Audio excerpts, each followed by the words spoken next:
Hello everyone, welcome to Sanmargaha classes. Question number 7 from the poem for a 5-year-old.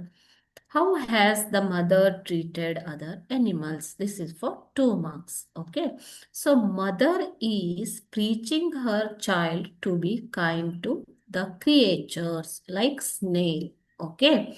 So what is the behavior of mother with other animals? How she treated other animals is the question here. Is she properly executing the same behavior, or is she not being kind to other animals? Okay, you might have studied the poem, isn't it? Where what is the behavior of mother to other animals is clearly given. We'll see the answer now. ಈಗ mother ಏನ್ ಮಾಡ್ತಾ ಇದ್ದಾಳೆ ಮಕ್ಕಳೇ, ತಾಯಿ ಮಗುವಿಗೆ ದಯೆ ತೋರುವಂತೆ, ಆ snail ಬಸವನ ಹುಳುವಿನ ಮೇಲೆ ದಯೆ ತೋರುವಂತೆ ಹೇಳ್ತಾ ಇದ್ದಾಳೆ. ಅಂತಂದ್ರೆ ಬೇರೆ ಪ್ರಾಣಿಗಳ ಬಗ್ಗೆ ನಾವು ಕರುಣೆ ದಯೆಯನ್ನ ಹೊಂದಿರಬೇಕು ಅನ್ನೋವಂಥದ್ದು ಅಲ್ವಾ. ಬಟ್ ತಾಯಿ ಇದೇ ಒಂದು ಬಿಹೇವಿಯರ್ನ ಫಾಲೋ ಮಾಡ್ತಾ ಇದ್ದಾಳ ಅನ್ನೋದು ಕ್ವಶನ್. ಓಕೆ, ಸೊ ಹೇಗೆ ಆಕೆ ಬೇರೆ ಪ್ರಾಣಿಗಳನ್ನ ಟ್ರೀಟ್ ಮಾಡ್ತಾ ಇದ್ಲು, ಪ್ರಾಣಿಗಳ ಜೊತೆ ಹೇಗೆ ಬಿಹೇವ್ ಮಾಡ್ತಾ ಇದ್ಲು? The mother tells her son to show kindness to the snail ಅಲ್ವಾ.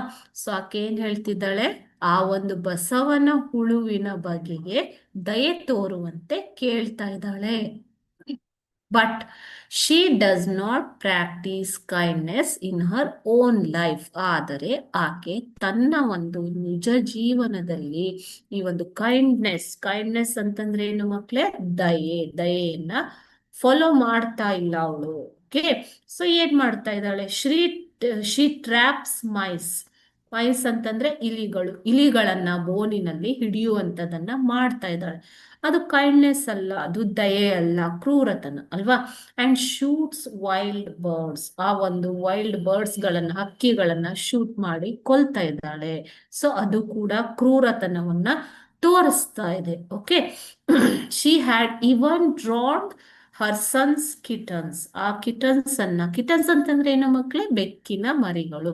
ಆ ಬೆಕ್ಕಿನ ಮರಿಗಳನ್ನ ನೀರಿನಲ್ಲಿ ಮುಳುಗಿಸ್ತಾ ಇದ್ದಾಳೆ. ಡ್ರಾನ್ ಅಂತಂದ್ರೆ ಏನು, ಮುಳುಗಿಸುವುದು. ಸುಮ್ಮನೆ ತಮಾಷೆಗೋಸ್ಕರ ನೀರಿನಲ್ಲಿ ಮುಳುಗಿಸುವುದು. ಓಕೆನಾ. ಸೊ ಈ ತರ ಬಿಹೇವಿಯರ್ ಅನ್ನ ಆಕೆ ಮಾಡ್ತಾ ಇದ್ದಾಳೆ, which is contradictory to what she is telling, isn't it?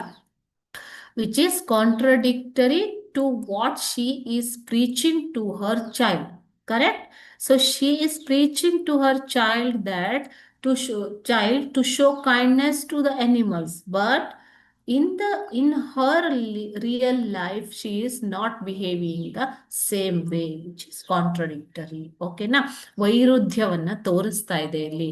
ನಾವು ದೊಡ್ಡವರು, ಎಲ್ಡರ್ಸ್, ಮಕ್ಕಳಿಗೆ ಏನು ಹೇಳ್ಕೊಡ್ತಾ ಇದ್ದೀವಿ, ಅದನ್ನ ನಾವು ಫಾಲೋ ಮಾಡ್ತಾ ಇದ್ದೀವ ಅನ್ನೋದನ್ನ ಯೋಚನೆ ಮಾಡುವಂಥದ್ದು. ಓಕೆನಾ ಮಕ್ಕಳೇ? Thank you.